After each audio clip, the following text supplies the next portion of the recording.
నమస్తే, welcome to of the record. నేను రాజేశ్వరి. మొదటిసారి ఎమ్మెల్యేగా గెలిచి లక్కీగా మినిస్టర్ పదవి కూడా నిర్వహించిన గుడివాడ అమర్నాథ్ మరోసారి వివాదాస్పద వ్యాఖ్యలతో హాట్ టాపిక్ గా మారారు.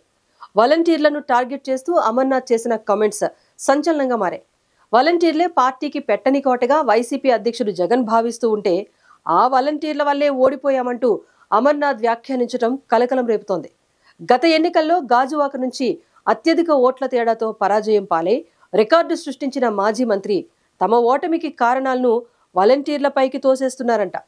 పార్టీకి కార్యకర్తలను వాలంటీర్లు దూరం చేశారని, వారి వల్లే వైసీపీ పరాజయం పాలైందని అమర్నాథ్ విశ్లేషిస్తూ ఉండటం తీవ్ర విమర్శల పాలవుతోంది.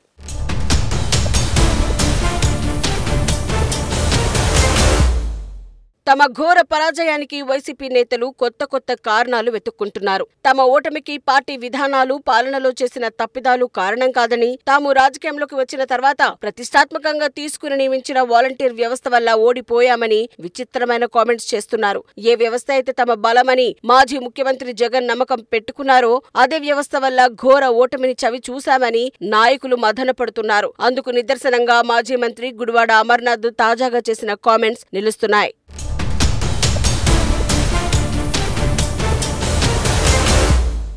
తాజాగా తమ ఓటమికి కారణాలని గుడివాడ అమర్నాథ్ సరికొత్తగా చెప్పుకొచ్చారు. తమ ప్రభుత్వంలో తీసుకొచ్చిన వాలంటీర్ల వ్యవస్థే తమను దెబ్బతీసిందని, వారే ఎన్నికల్లో తమ పార్టీ ఓడేందుకు కారణమయ్యారని చెప్పుకొచ్చారు. తమ ప్రభుత్వంలో ప్రజలకు వాలంటీర్లు, సచివాలయ సిబ్బంది ద్వారా ఎన్నో సంక్షేమ పథకాల్ని అందించామని, కానీ అదే వాలంటీర్లు పార్టీకి కార్యకర్తల్ని దూరం చేసి తాము ఓడిపోయేందుకు కారణమయ్యారని విమర్శించారు. ఎన్నికల్లో తమకు ఉపయోగపడతారనుకుంటే రాజీనామాలు చేయకుండా అటూ ఇటూ కాకుండా మిగిలిపోయారని, జగన్ ఎంతో నమ్మకం పెట్టుకున్న వాలంటీర్ వ్యవస్థను తీవ్ర స్థాయిలో టార్గెట్ చేశారు.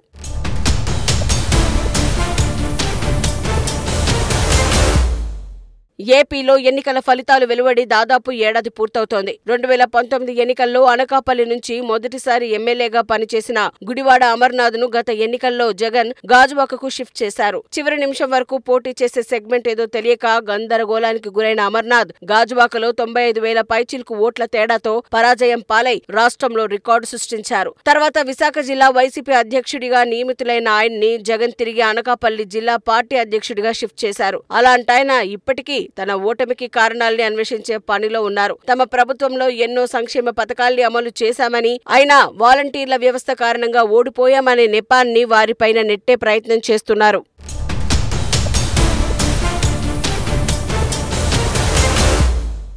తాజాగా అనకాపల్లిలో వైసీపీ జిల్లా అధ్యక్షుడిగా బాధ్యతలు చేపట్టిన గుడివాడ అమర్నాథ్ ఎన్నికల సమయంలో వాలంటీర్లు రాజీనామా చేస్తే అధికారంలోకి వచ్చిన తర్వాత తిరిగి తీసుకుంటామని చెప్పినా చాలా మంది ముందుకు రాలేదన్నారు. కొంతమంది తమది గెజిటెడ్ ఉద్యోగం అన్నట్లుగా వ్యవహరించారన్నారు. చంద్రబాబు అధికారంలోకి వస్తే వాలంటీర్లను తీసేస్తారని చెప్పినా వినలేదన్న ఆయన మొత్తంగా వాలంటీర్ల వల్లే తాము అధికారాన్ని కోల్పోయామని తెగ ఫీల్ అయిపోతున్నారు. రానున్న రోజుల్లో పార్టీలో కార్యకర్తలకు పెద్దపీట వేస్తామంటున్న గుడివాడ అమర్నాథ్ మున్ముందు తమ ఓటమిపై ఇంకెన్ని కారణాలు చెప్తారో చూడాలి.